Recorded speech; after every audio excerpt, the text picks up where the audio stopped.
In the second part of Centennial, Pescanel leaves St. Louis in his obsession for gold and returns to the Indians, where his unrelenting pursuit creates a bitter legacy for those closest to him. That's Centennial, next Sunday afternoon at the later time of 3:20.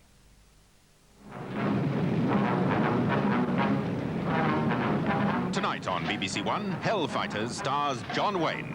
Fighting oil fires is difficult, dirty and dangerous, and the pressures are high when your partner marries your daughter.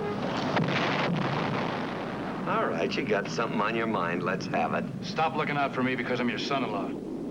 What left field did that come out of? Kicking me in the guts like a loco mule and all that bilge about my taking a breather? I'd have done that for George or Joe or anybody. You're sure of that, huh? I'm damn sure. And while we're on that son-in-law bit, what's the idea of bringing taste to these fires? It's lousy food and about as much privacy as an outhouse. That's no place to bring your wife. She'll go wherever she wants to go because she is my wife. She's my daughter, too, Bub. Yeah, that's right. She's got your luck at cards and she inherited some of your guts, too. You satisfied? Well, if that's the way you two want it, fine. But just get off my back. That's all. Hellfighters with John Wayne is tonight at 7:15. The afternoon on BBC1 continues now with Blue Peter's special assignment as Peter Purvis explores the Singapore River.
It's an ancient superstition that boats with eyes painted on their prow can see where they're going and consequently avoid collisions. And on a very congested waterway like this one, they probably need them. But they don't have to see for a great distance, because this is the Singapore River, and it's only 3 miles long. It's one of the shortest stretches of water ever to be called a river. But it is because of the safe anchorage it once provided that Singapore became known as the crossroads of Asia.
Next week's Blue Peter special assignment brings Peter Purvis back to these shores, to the southwest of England, and the River Tamar, to discover why the river has always had a special place in the lives of the people in Devon and Cornwall.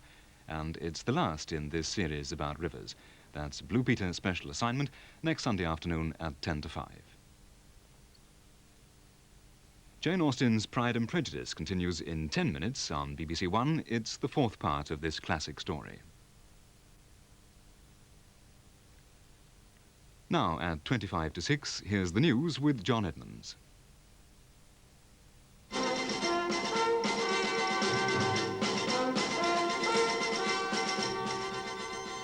Another soldier has died in Northern Ireland. A bomb disposal man killed by a car bomb. The Provisional IRA say they were responsible for the explosion, which came as the soldier was examining a suspect car at Newry. He's been named as Warrant Officer Michael O'Neill, a married man with 2 children who returned to Northern Ireland only 2 weeks ago. Mike Wooldridge reports. The bomb was in this car, a Ford Cortina, which had been abandoned since yesterday. Warrant Officer O'Neill was working alone, and the assumption at present is that he'd just begun examining the car when it blew up. His body was blown some distance by the force of the explosion. Immediately after the blast, extra troops moved into the area to search for evidence of any more IRA booby traps, while the dead officer's colleagues in the bomb disposal unit endeavoured to find out how the device that killed him was triggered.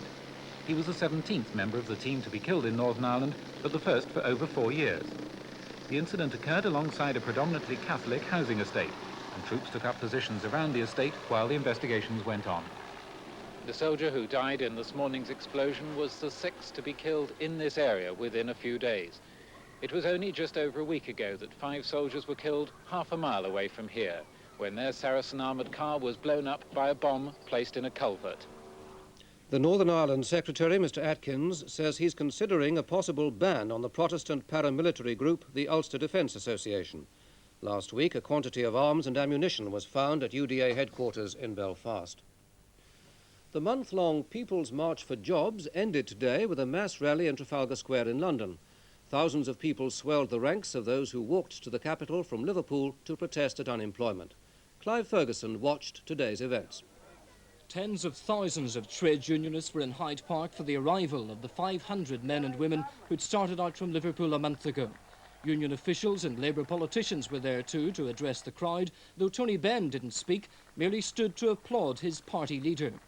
What this great People's March has done, first of all, is to tell the people of this country the truth about mass unemployment and what we have to do about it.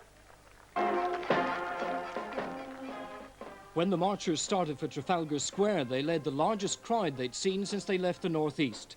It stretched the whole length of the route and took 2¼ hours to empty out of Hyde Park. But the 500 Liverpool marchers arrived at their destination in about 45 minutes, so many of their supporters missed the jubilant scenes beneath Nelson's column.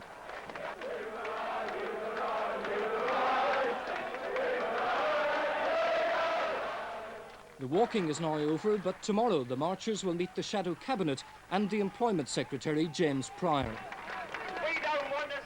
Mr. Tony Benn has said he intends to challenge the constitutional role of the Shadow Cabinet when it meets on Wednesday.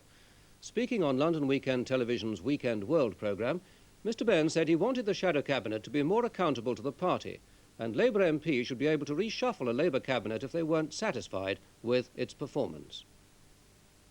It's the opening up of the Holy of Holies, the Shadow Cabinet, which hitherto has been able to preserve its role in a rather mysterious way.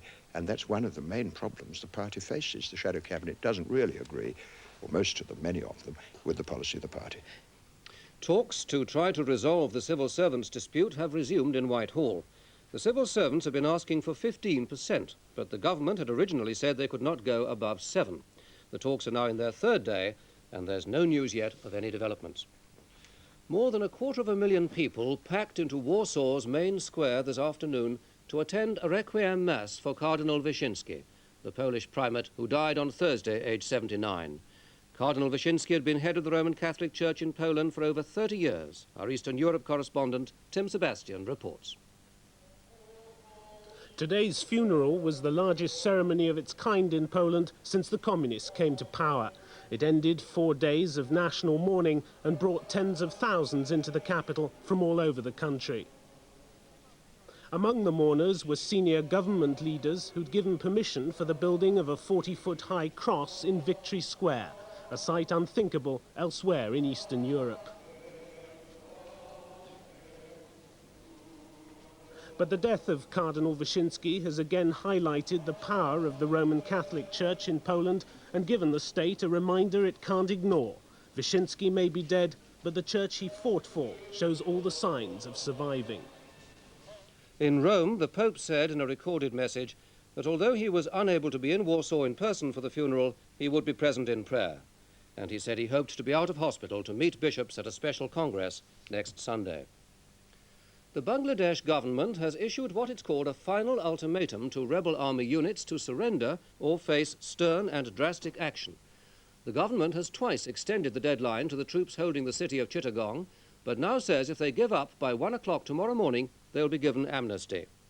The rebels, led by a 40-year-old former chief of the General Staff, Major General Mansour Ahmed, have refused to hand over the body of President Ziaur Rahman, whose assassination in Chittagong yesterday was the key to the revolt. The Queen and Mrs. Thatcher have both sent messages of condolence to Dhaka. In Spain, a big military parade has passed off without incident in Barcelona, despite widespread fears that terrorists were planning to sabotage it.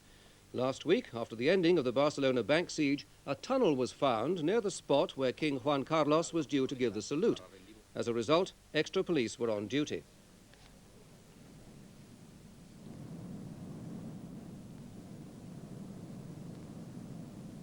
The march past and fly past lasted for 2¼ hours and involved over 13,000 troops.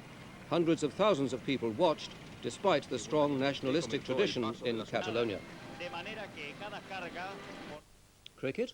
Derek Randall has been recalled by England after nearly 18 months. He's one of 13 players picked for the Prudential Trophy Series against Australia starting on Thursday. The squad also includes 2 new choices, Jim Love of Yorkshire and Jeff Humpage, the Warwickshire wicketkeeper.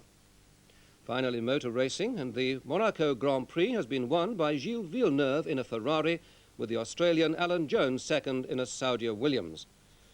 In the latest stages of the race, Alan Jones, the Australian world champion, lost the comfortable lead he'd held for several laps when he suddenly slowed, and Villeneuve swept past in his Ferrari.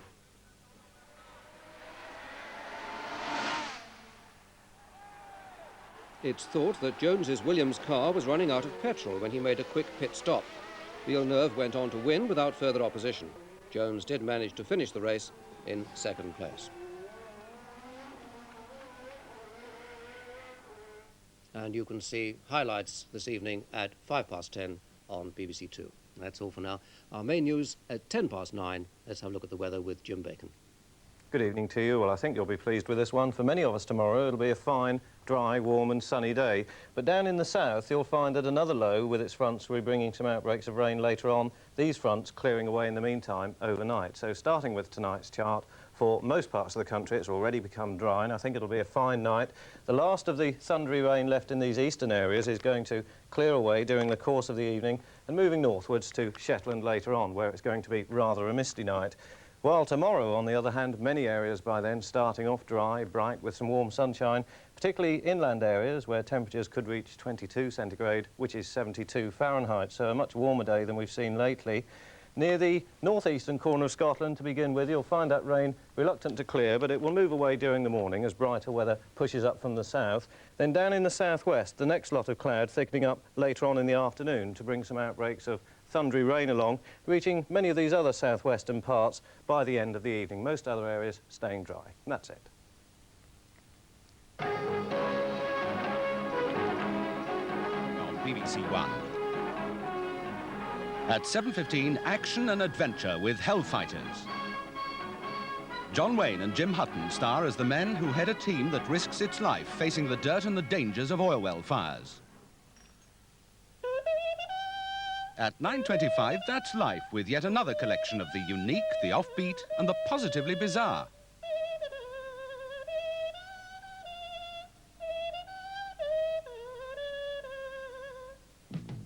At 10:10, Heart of the Matter goes to Cornwall, where in the village of Laxallian, housewives are chaining themselves to drilling rigs in an attempt to forestall plans for a nuclear power station.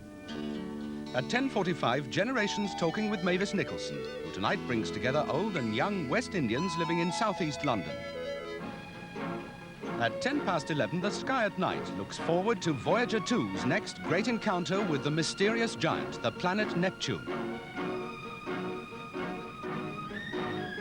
Entertainment for Sunday evening on BBC1.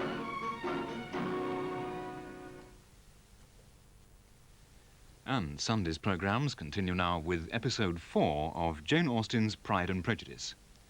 When Mr. Darcy proposed to Elizabeth, she rejected him angrily, since she held him responsible for the separation of her sister Jane from Mr. Bingley and for the ill treatment of Mr. Wickham. But Mr. Darcy's letter of explanation has given her pause for thought.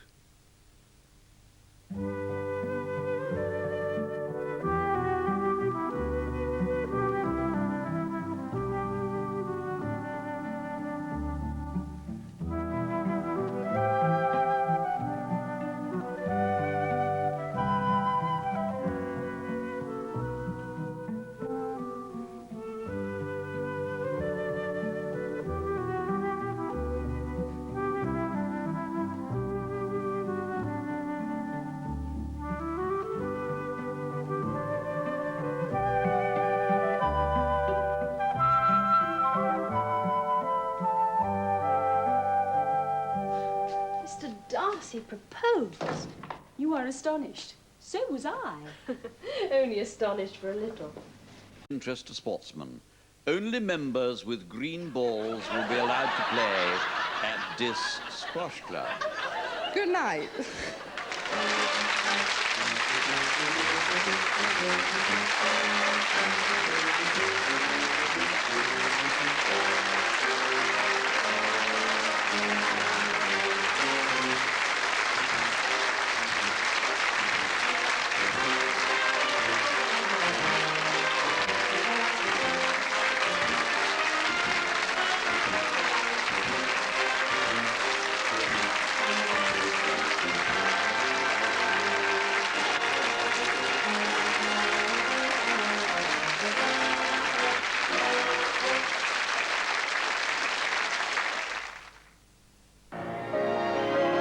Monday film tomorrow is Butterfield 8, starring Elizabeth Taylor in her first Oscar-winning role as Gloria, a good-time girl in love with a wealthy socialite, played by Lawrence Harvey.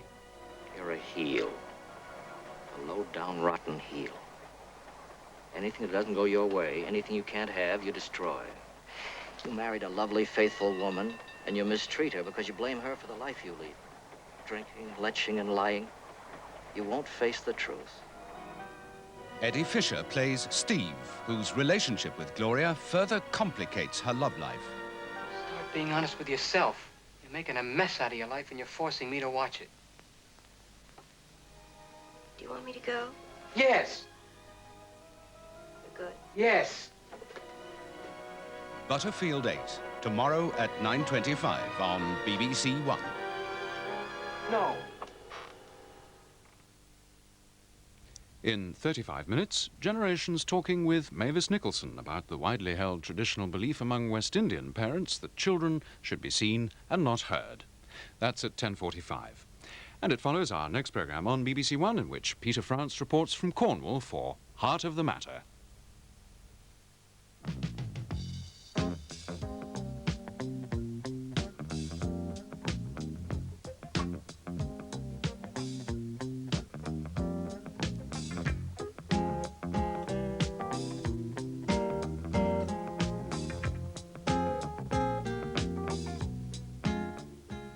How far should we be prepared to go in support of causes that we believe to be right? Into an international event. I walked out with 2 pounds of plutonium in a can, put in my waterproof permit, and went on. And the security didn't stop you? No, not at all. And after a half... Yeah, nuclear power is a part of it.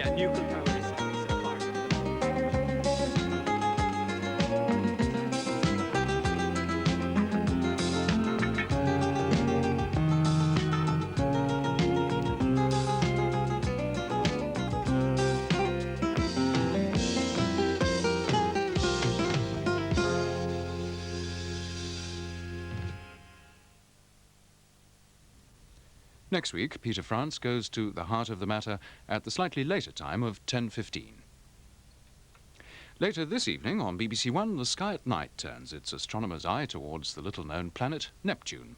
Patrick Moore and Dr. Gary Hunt discuss what's known about the mysterious giant and speculate on what new information will become available when Voyager 2 passes the planet in 1989. The Sky at Night in 25 minutes. That's after the second of two programmes which sets the generations talking with Mavis Nicholson.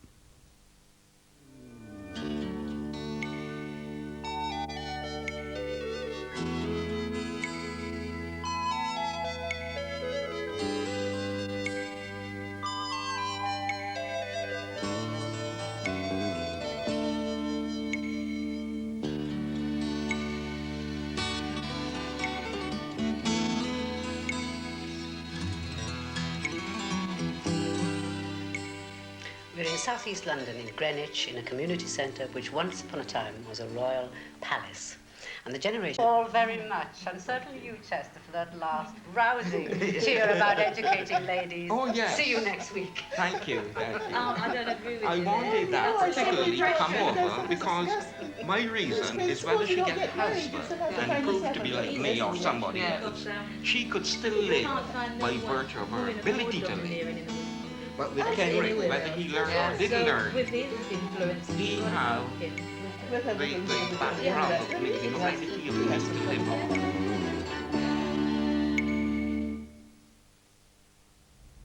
In fact, that was the last programme in the series. The film of the week, starting on BBC2 in a moment, is Sweet William, the first showing on British television of the love story by Beryl Bainbridge, which stars Sam Waterston and Jenny Agutter. And on BBC1, we join Patrick Moore for The Sky at Night.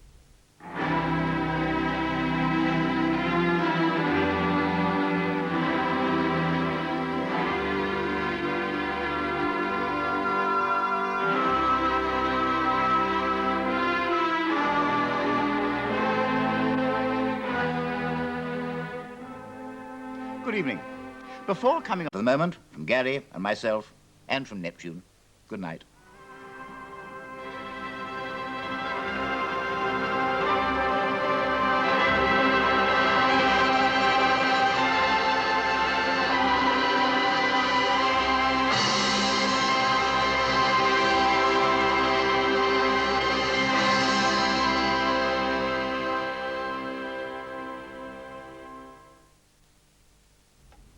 That edition of The Sky at Night will be shown again on Saturday afternoon at 3:45 on BBC2. And the latest BBC paperback selection from Patrick Moore's programmes, The Sky at Night 7, which includes articles on the Voyager missions to Jupiter, the nearest galaxies and flying saucers, is available from booksellers, price £2.25. And you might be interested to know that on Wednesday evening on Radio 3, in Scientifically Speaking, Dr. Graham Smith, director of the Royal Greenwich Observatory in Sussex, will be discussing how astronomers managed to study the universe through Britain's canopy of cloud. That's on Radio 3 on Wednesday at 7:30. And for the latest information about that canopy of cloud, here's Jim Bacon. Hello there. Well, certainly no canopy of cloud to worry about tonight. Most of today's cloud has moved away now. It was all tied up with this front, which took some rain across the country, some quite heavy rain, and a pretty fitting way to end the month of May, which really has been unsettled just about throughout. There was a lot of brighter weather returned to the south and west later on today, and that bodes well for tomorrow, really. But in fact, on this chart, although you can't see the feature that'll be bringing tomorrow's weather, it hasn't really formed yet. But down there over Biscay, we'll find another area of low pressure, bringing yet more fronts up towards the extreme southwest. But in the meantime, a ridge of high pressure is going to develop, and we can see that on the forecast chart for noon tomorrow. And for most of the country, a fine sunny day as a result. Quite a dry day too, except you can just see that low at the very bottom of the picture there. So far as tonight's concerned, well, it's the first low that's just taking the last of its rain away from those northeastern parts now. I think still some rain left for the far north of Scotland, the Northern Isles by the morning, some quite misty weather up there. Perhaps one or two fog patches forming elsewhere inland later on in the night. And also, once more, that problem of coastal fog, but fairly patchy this time, I think, still lingering along parts of the English Channel. Generally dry tonight, just about everywhere, except for an isolated shower left in these western areas. And then tomorrow, and this is the bit that we're really quite happy about, A nice, fine day for most parts of the country. Quite a warm afternoon, really. Temperatures reaching 22 centigrade, that's 72 Fahrenheit, in many central areas, and a fair bit of sunshine to go with it. Still, that southeasterly wind around, which will bring some patchy fog onto the eastern coast and perhaps keeps temperatures right on the coast just a little bit lower than they'll be further inland. Up in the north of Scotland, just a little rain to begin with tomorrow, but that should clear away. Brighter weather returning up there. 1 or 2 isolated showers in northwest Scotland, and then we have to look down to the southwest for the next change to come along, because later on in the day, probably towards tomorrow evening, there'll be some outbreaks of thundery rain reaching the extreme southwest of England and the Channel Islands, and that's going to work its way slowly northwards or northeastwards during the evening time, bringing perhaps 1 or 2 thundery showers a bit further north into these more central parts later on, and the outlook for Tuesday and Wednesday continuing unsettled with further thundery rain at times. That's it. A very good night to you. A reminder now about 2 forthcoming It's Your BBC public meetings. The first is on Wednesday the 3rd of June at the Leatherhead Leisure Centre. The meeting will be chaired by Esther Ranson, and the panel will be Aubrey Singer, Managing Director, BBC Radio, Alan Hart, Controller of BBC1, John Gow and Keith Williams. Tickets are available from the Leatherhead Leisure Centre. The second is on Friday the 5th of June at the Hazlitt Theatre in Maidstone, when Sue Lawley chairs the panel of Brian Wenham, Controller of BBC2, Jonathan Martin, Head of Television Sport, and John Wilson and Sean Sutton. Tickets are available free from the box office at the Hazlitt Theatre, and both meetings begin at 8 p.m.